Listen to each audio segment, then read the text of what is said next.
देखिए अभी हम लोग चल रहे हैं accelerated pure rolling on an incline plane के फार्मूला प्रूफ पर। ओके, क्या होता है ऑल थ्री फार्मूलाज जो कि आपके कॉम्पिटिटिव एग्जाम्स के लिए वाइटल होते हैं और स्कोरेबल हैं ये क्वेश्चंस, है ना। मैं ये कहूँगा ये टफ कैटेगरी का क्वेश्चंस नहीं है, इजी कैटेगरी का है। तो आप पढ़ा होगा एक्सेलरेशन ए इक्वल्स होता है g sine theta divided by 1 plus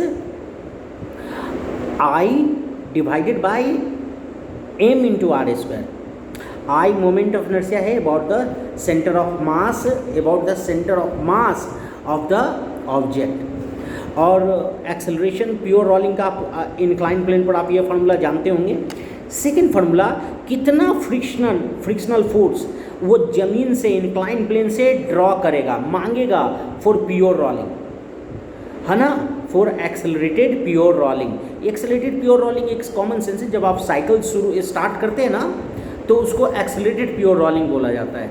या कोई भी व्हीकल जब आप शुरू करते हैं तो वो मोशन कहे जाते हैं एक्सेलरेटेड प्योर रोलिंग। ओके, तो देखिए हम यही कहना चाह रहे हैं कि जो इंक्लाइन प्लेन पर अगर कोई बॉडी रिलीज की जाती है तो उसका एक्सेलरेशन क्या होगा, डाउन द इंक्लाइन। ओके, और उसको प्योर रोल करने के लिए, प्योर रोल मतलब हीटिंग वीटिंग नहीं होना चाहिए, थर्मल लॉस नहीं होना चाहिए, फ्रिक्शनल लॉस नहीं होना चाहिए। तो प्योर रोल का मतलब क्या होता है कि कोई हीटिंग वीटिंग नहीं होनी चाहिए। ओके, मैकेनिकल एनर्जी क्या होता है, कंजर्व। तो प्योर रोलिंग के लिए वो जमीन से कितना फ्रिक्शन मांगेगा, आखिर कितना रफनेस होना चाहिए। अगर आप उतना सर्फ अगर रफ नहीं रखेंगे इंक्लाइन प्लेन को तो वो रोल नहीं करेगा, स्लिप कर जाएगा, स्कीड कर जाएगा। ओके, ग्रेविटी उसको डाउनवर्ड खींच लेगी, एम जी साइन थीटा उसको खींच लेगी और फ्रिक्शन उसको घुमा नहीं पाएगा। तो बॉटम मोस्ट पॉइंट की वेलोसिटी, कोई भी कांटेक्ट, ये कहाँ कांटेक्ट कर रहा है, यहाँ, बॉटम मोस्ट पॉइंट की वेलोसिटी जीरो नहीं हो पाएगी। ओके, तो मैं यही कह रहा हूँ कि जो प्योर एक्सेलरेटेड प्योर रोलिंग है, अब आप ओवरऑल समझ गए ना मैं क्या कहना चाह रहा हूँ कि कितना फ्रिक्शन डिमांड करेगा। तो ये भी फार्मूला आप याद रख लीजिएगा, M G sine theta divided by one अलग से है, 1 plus, okay, 1 plus M R square divided by moment of inertia I, और आई क्या होता है, अबाउट सेंटर ऑफ मास। तो 1 प्लस है, आप 1 प्लस एम आर स्क्वायर को साथ में नहीं लिखिएगा, 1 को सेपरेट लिखिए और plus M R square by I इसको डिवाइड कीजिएगा। ओके, तो फ्रिक्शनल फार्मूला हो गया M G sine theta divided by 1 plus M R square by I हो गया। अब एक थर्ड फार्मूला है कि कितना रफनेस होना चाहिए प्योर रोलिंग के लिए।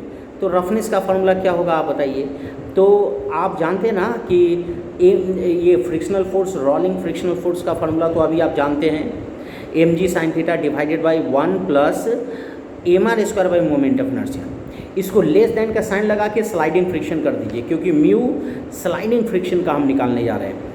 म्यू एम जी कॉस थीटा लगा दीजिए, तो म्यू क्या होगा, mu greater than g tan theta divided by 1 plus M R square by I आ जाएगा फार्मूला कि हाँ भाई इतना रफनेस, कम से कम इतना सरफेस का रफ होना जरूरी है। अगर ज़्यादा रफ हो तब भी काम चलेगा। ये जो कॉइन होगा रोलिंग करने के लिए जितना रफनेस, जितना फ्रिक्शन चाहिए वो उतना रफनेस से वो ड्रॉ कर लेगा, खींच लेगा ज़मीन से, इंक्लाइन प्लेन से। ओके, तो आप ये सारा फार्मूला को कर लीजिए, इंक्लाइन मोशन के ये सारा जो 3-4 फार्मूला आपके हो गए। अब देखिए इसका प्रूफ क्या है। तो प्रूफ बहुत ही सिंपल है। एक इक्वेशन देखिए, जैसे मान लीजिए इस बॉडी को मैंने इंक्लाइन प्लेन पर छोड़ा है ना, देखिए ये रोल नहीं करेगा शायद, है ना। इस बॉडी को मैंने इंक्लाइन प्लेन पर ऐसे छोड़ा। ओके, जस्ट मिनट, थोड़ा और इंक्लिनेशन कम कर देता हूँ। ओके, तो ये जस्ट इंक्लाइन किया, देखिए रोल किया। ओके, स्लिप आप एक बार एनालिसिस करना पड़ेगा, है ना, क्लोजली। तो आप जानते हैं कि V C M equals omega R एक रोलिंग का कंडीशंस है।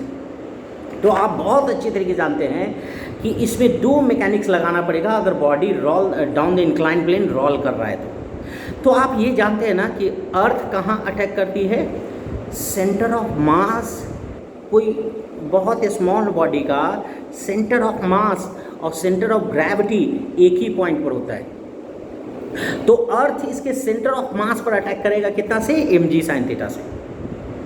तो पहले आप हमेशा जानते हैं कि अगर किसी बॉडी का फोर्स सेंटर ऑफ मास से आप लगाते हैं तो फ्रिक्शनल फोर्स बैकवर्ड होगा। अगर किसी बॉडी पर फोर्स सेंटर ऑफ मास या सेंटर ऑफ मास से नीचे लगाते हैं लाइक दिस तो फ्रिक्शनल फोर्स किधर होगा, बैकवर्ड। कैसे होगा, क्योंकि अगर आप यहाँ पर लगाते हैं फोर्स, यहाँ पर सेंटर ऑफ मास से नीचे, तो टॉर्क ऐसे घूमेगा, यानी बॉटम मोस्ट पॉइंट इधर जाना चाहेगा ड्यू टू रोटेशन। ओके, और रन कैसे करेगा, ऐसे। तो बॉटम मोस्ट पॉइंट रन भी कर रहा है और रोटेशन के कारण, दोनों के कारण वो डाउनवर्ड जाना चाह रहा है। तो आप ये बताइए फ्रिक्शनल फोर्स किधर लगेगा, तो बॉटम मोस्ट पॉइंट रोटेशन से भी नीचे जा रहा है और ट्रांसलेशन से भी नीचे जा रहा है, तो रिलेटिव मोशन के कारण फ्रिक्शनल फोर्स किधर लगेगा, ऊपर। तो frictional force up the incline लगेगा। तो आप भूल के भी ये फार्मूला मत लगाइएगा, म्यू एम जी कॉस थीटा। म्यू एम जी कॉस थीटा क्या होता है, स्लाइडिंग फ्रिक्शन का फार्मूला होता है। जैसे ये स्लाइडिंग फ्रिक्शन हो गया, ये कॉइन है, ये स्लाइडिंग फ्रिक्शन है, स्लाइड। तो स्लाइडिंग फ्रिक्शन का फार्मूला म्यू एम जी कॉस थीटा होता है, उसको मत लगाइएगा। रोलिंग का मतलब क्या होता है, बॉडी आसानी से वो फंसती नहीं है, ये स्लाइडिंग फ्रिक्शन है। और बॉडी जब इस रफनेस पर वॉक करे, रोटेट करे, तो उसको बोलते हैं रोलिंग फ्रिक्शन। तो कॉमन सेंस है, रोलिंग फ्रिक्शन क्या होता है, वैल्यू कम होता है। तो उसी फार्मूला को अभी हम लोग प्रूव करने जा रहे हैं, बट प्योर रोलिंग के लिए हम लोग प्रूव करने जा रहे हैं, एक्सेलरेटेड प्योर रोलिंग के लिए हम लोग प्रूव करने जा रहे हैं। तो देखिए बहुत ही सिंपल है इसका। तो इसके दो इक्वेशन बना लीजिए, एक लीनियर मैकेनिक्स है, एक रोटेशनल मैकेनिक्स है। तो आप ये बताइए यहाँ पर अर्थ इधर की ओर कितना लगाएगा, mg sin थीटा, और फ्रिक्शनल फोर्स F होगा। F भूल के भी हमको म्यू mg cos थीटा नहीं रखना है। F ये कितना मांगेगा, रोलर कोई भी एक्सेलरेटेड प्योर रोलिंग ऑब्जेक्ट जो कि हिटिंग विटिंग नहीं हो रहा है, वो कितना जमीन से फोर्स मांगेगा रोल करने के लिए। जो आपका व्हीकल चलता है या टू व्हीलर या ट्रक या जो भी बॉडी रन करते हैं व्हीकल, वो प्योर रोलिंग को फॉलो करते हैं, एक्सेलरेटेड प्योर रोलिंग को फॉलो करते हैं। तो आप ये देखिए एक इक्वेशन लीनियर मैकेनिक्स का बना दीजिए। तो अगर बॉडी सिर्फ ट्रांसलेट करे, सिर्फ ऐसे जाए, तो mg sin थीटा इधर होगा और फ्रिक्शन अपवर्ड होगा। अभी आपने प्रूव किया था। तो mg sin theta minus friction equals to क्या होगा, mass into A of this whole body. अब A क्या होगा, तो A आप ACM का भी रख लीजिए, क्योंकि सेंटर ऑफ मास रोटेशनल की केस में, और अगर उसमें रोटेशनल और ट्रांसलेशनल दोनों हो तो दोनों केस में सेंटर ऑफ मास के एक्सेलरेशन ACM ही होंगे। तो मैं आपको यही कहना चाह रहा हूँ कि बॉडी का आप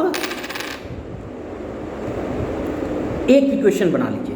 तो mg sin थीटा डाउन कर दीजिए, माइनस फ्रिक्शन अप कर दीजिए, तो टोटल फोर्स डाउनवर्ड कितना हो गया, mg sin theta minus friction equals to क्या होता है, न्यूटन साहब ने क्या बोला था कि टोटल फोर्स देख लो और मास इंटू एक्सेलरेशन के बराबर कर दो। तो mg sin theta minus f equal to क्या होगा, m into a. Second equation, कितने अननोन हो गए, f और a, टू अननोन्स है। तो you need to create one more equations. तो we are going to take torque.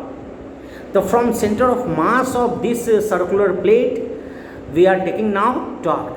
तो r यहाँ से बॉटम मोस्ट पॉइंट जहाँ से टच कर रहा है वो रेडियस r है, और फ्रिक्शनल अप द इंक्लाइन लग रहा है, तो r क्रॉस f टॉर्क। तो इसे ये कॉइन ऐसे घूमेगा, तो टॉर्क का फॉर्मूला क्या हो जाएगा, r क्रॉस f, यानी r इंटू एफ। अब टॉर्क इक्वल टू क्या होता है, I अल्फा।